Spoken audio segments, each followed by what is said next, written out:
Good afternoon, I'm Srijini and I'm a second year student of Economics and Theatre Studies. And I'm going to present to you my project called Women, Cyclones and Periods. Women and periods make sense, but what do cyclones have to do with all of these? So let me tell you a story. 3rd of May, 2019, I received a call from my parents, an unusual call in the middle of the night, 3 a.m. I was scared to pick it up. And when I did, my father just asked me to look at what was happening outside. It was a video call, and this is what I saw.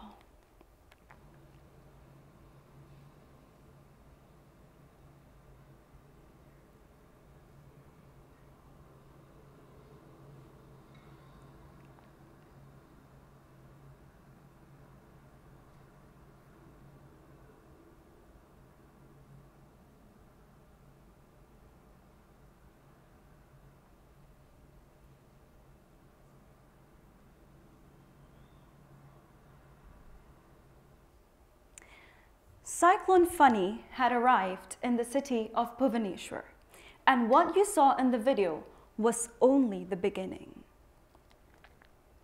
So, after I went home I went home in summer 2019, and I got a research internship with the organization called NCDS. During my internship, my mentor suggested that maybe I should do something related to disaster management since Cyclone Fani had just occurred. So I went home and I thought about what possibly could I, research on. And I decided to ask my family because they went through the experience firsthand. My mother described to me how the water level was up to the knees, even though we lived on the 9th floor of the apartment, how they lived for weeks without electricity and water because all the supply lines were cut. And I looked through the photos and the videos of the destruction, and I noticed something. I noticed that even though it was destruction, the view from our balcony of the leaves twirling, of the rain dancing in circles, it was beautiful. In fact, the view from our balcony is always beautiful. That is until you look down. Until you look down at this. 50 tiny houses all jammed together in one tiny space. An urban slum. The video that you saw earlier was destruction, no doubt. It showed the damage and the destruction and the ravages of nature, but it was taken from the comfort of our home on the 9th floor. And look at this destruction. People don't have roofs over their head. Every little thing that makes a house a home was flown away in the cyclone. Books, clothes, toys, pots, pans, everything. And what about this destruction? This was taken in one of the worst hit villages in Odisha where the cyclone happened. Now let's get back to the urban slum. In this slum live families where women work as domestic helps in my apartment complex.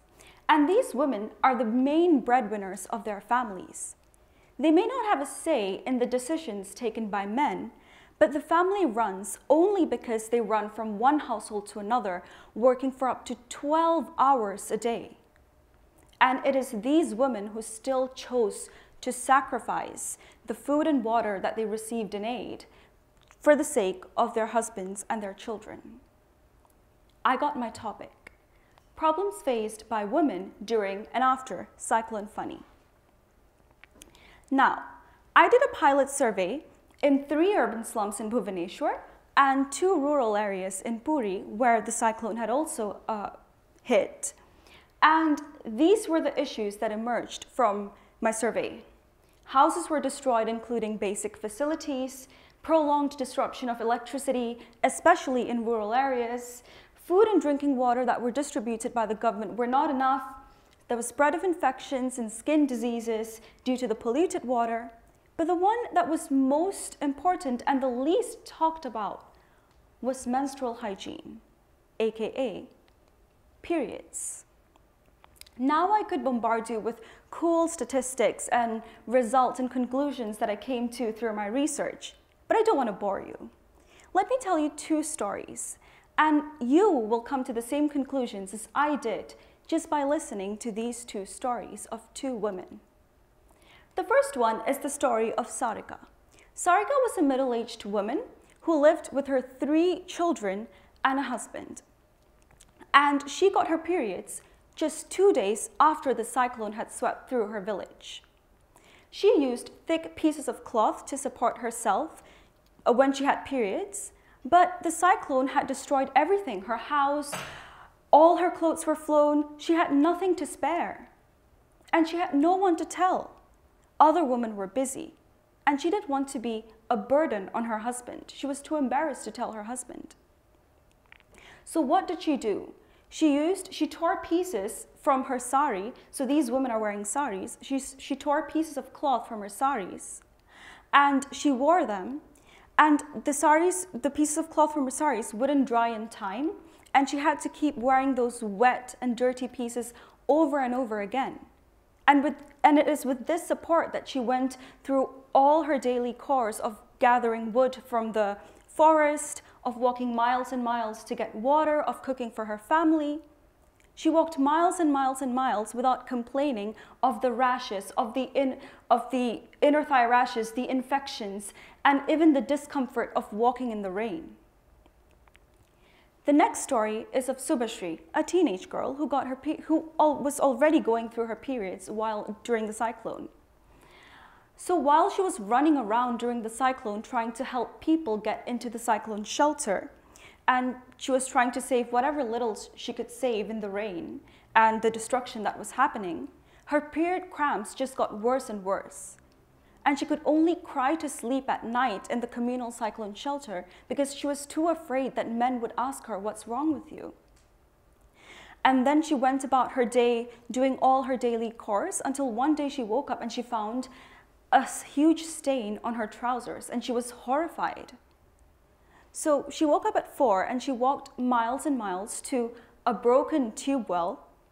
She pumped water for an hour and a half with cramps. And she could only fill half a bucket of water, which was not enough to clean herself, let alone remove the stain from her trousers. So she had to make do with an old, dirty rag that she had to wear.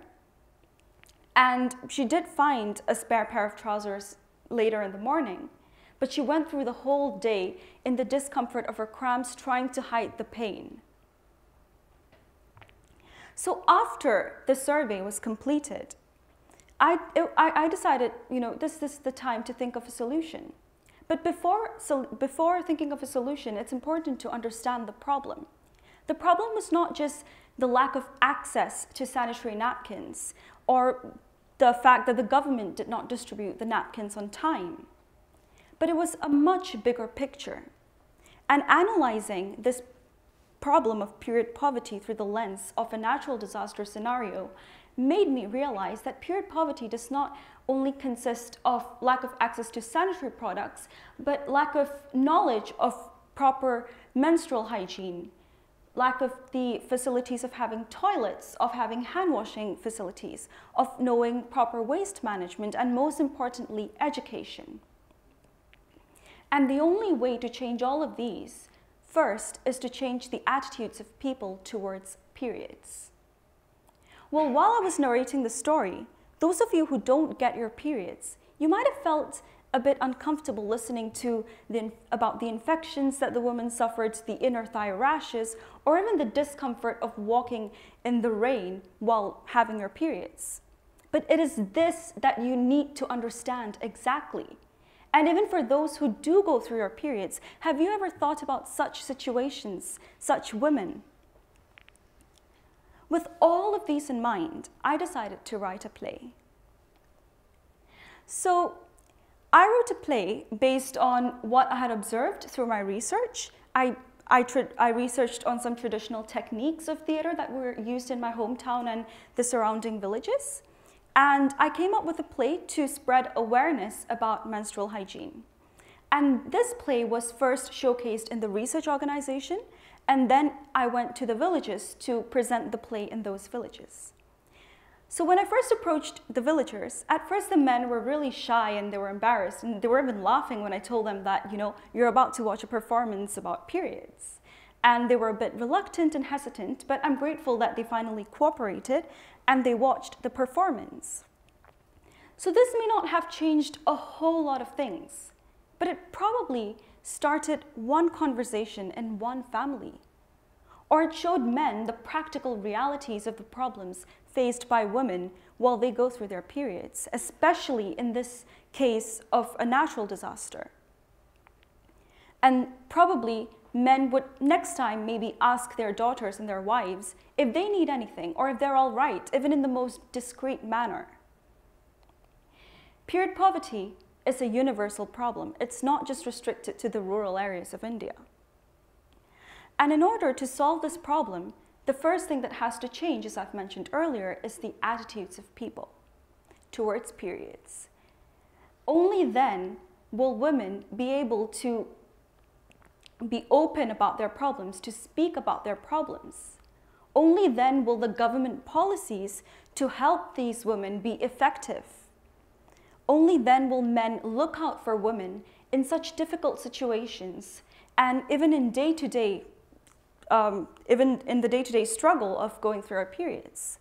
And only then women wouldn't have to face the burden of the pain of feeling like a burden during their periods on top of the pain that they're already experiencing. Thank you.